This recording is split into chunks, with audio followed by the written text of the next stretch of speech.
What's up guys, it's James here, and in today's video, I'm going to be talking to you about the pros and the cons of mid-term rentals. So we talk a lot about short-term rentals, obviously on this channel, but I get a lot of people reaching out to me and asking about mid-term rentals. So people that are wondering about, guests that are going to stay for anywhere from 1 month to 3 months, maybe 6 months even. And typically these are going to be contract workers, traveling executives, traveling nurses, maybe traveling construction crews, that kind of thing, that are just staying in town for a longer amount of time than a traditional kind of short-term rental, but that aren't actually looking to sign like a 12-month lease. So there's some pros to that, there's some cons to that, and I kind of recommend a blended strategy for most people if it makes sense. Short-term rentals are fantastic, but blending in some mid-term rentals can make sense, but there are some really big drawbacks to it as well. So I just want to talk about that more in detail in this video.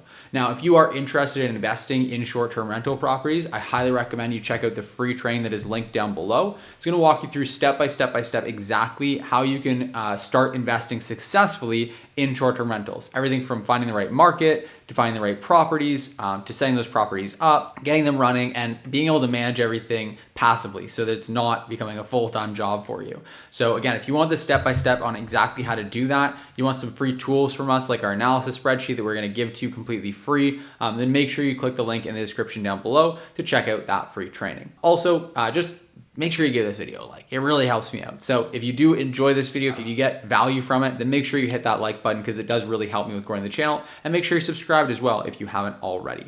So with that being said, let's start talking about some of the pros and the cons, and let's start out with some of the big pros. So the pros for midterm rentals are mainly that you're getting a really great return generally. So typically you're going to have people paying more for a furnished midterm rental than they would for a long-term rental. And then you're not putting in as much work as a short-term rental. So the returns are generally going to be kind of linear as far as, or kind of sequential, I should say. In terms of short-term rentals are going to be the most return, midterm rentals will be a little bit less, and then long-term rentals will be the least. But then opposite to that is the amount of work and effort required. Short-term rentals require the most work, midterm rentals require less work, and then long-term rentals require the least work. So it really is sort of a time for money trade-off. However, obviously, if you set the right systems up, whether that's a property manager or setting up your own sort of property management power team, then really the actual amount of work that you are doing is still the same for either one. So in my opinion, short-term rentals make the most sense if you have a great team in place so that you're not actually the one managing any of the day-to-day, because then you just get better returns and it's fantastic. But midterm rentals are great because you can earn a better return than long-term rentals, but you don't have the headache of doing multiple turnovers, dealing with multiple guests, doing multiple cleanings, that kind of thing. So it does reduce the workload from that standpoint. It also means that you have fewer guests going out of your property. So generally that's a little bit lower wear and tear as long as you get the right midterm guests in there. Those are basically the main pros to midterm rentals. Now the cons, unfortunately, are pretty substantial. And this is why I tend to personally shy away from midterm rentals more. Not that that's a bad strategy overall. I've seen people execute it really, really well. But you just have to be careful because with midterm rentals, the big thing is that legally speaking, there is no real such thing as a midterm rental. Typically, a long-term rental is going to be defined as any stay over 28 or 29 or 30 or 31 days.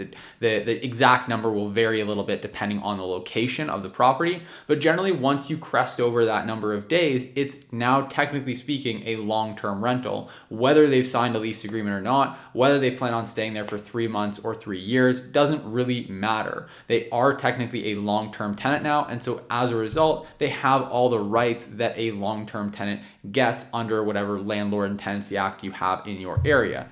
And so typically that's going to mean that if you want to get that person out of your property for any reason, you're going to need to deal with an eviction. So that's going to be a big challenge. And that's why a lot of people move from long-term rentals over to short-term rentals, is so they can have more control over their property, because regulations are increasing more and more in the long-term rental space. And with short-term rentals, if someone overstays their welcome or you want to get them out of the property, they're trespassing. You can just call the police and get them out of there. Whereas with a long-term rental, if they're staying for longer than those 28 to 30 days or whatever it is in your area, they're going to be a long-term tenant and you're going to need to go through a lengthy eviction process in order to get them out of there.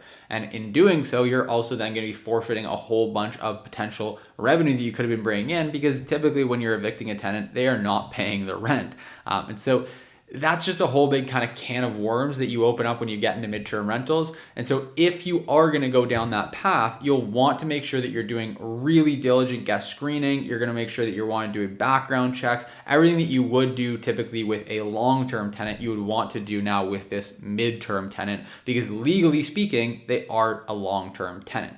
And so that's the one thing to be cautious of and to sort of avoid when it comes to midterm rentals. Not saying again that you can't do it or shouldn't do it, just saying that you want to be aware of that so you go in with your eyes wide open.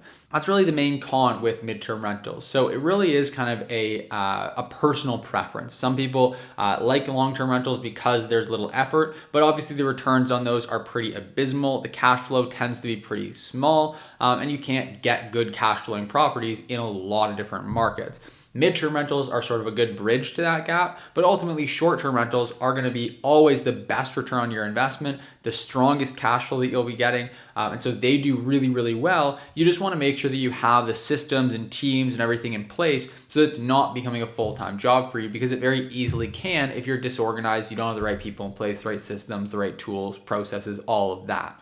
And so again, if you want to start investing in short-term rental properties and you don't want to become a full-time job, you want to have the right tools, the right processes, the right teams, then make sure you check out the free training that's linked down in the description below, because that's going to walk you through step-by-step exactly how we do it, how we're able to invest in short-term rentals so successfully, and not have it take up a whole lot of our time. I can say personally, on managing our investment properties, I spend maybe 30 minutes a month managing things, because we've now got all the teams in place so that the only thing I'm really doing is just looking over the financials and seeing if there's any room for improvement and cutting costs or increasing revenue. But even pricing isn't something that I'm doing personally. We have someone that we've handed that off to that's doing a fantastic job of it. So, you really can be extremely passive if you set up the right tools and the right systems.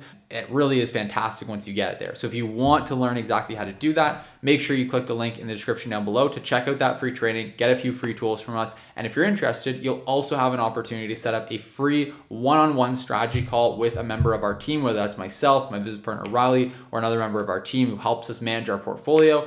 You can set up a free one-on-one strategy call with them, and they're going to help to guide you and kind of understand exactly what your goals are, what your challenges are, and help to put a custom roadmap together for you. And again, that's completely free. So make sure you check that out. It's not going to be available forever. So fair warning, make sure you check it out before it's too late.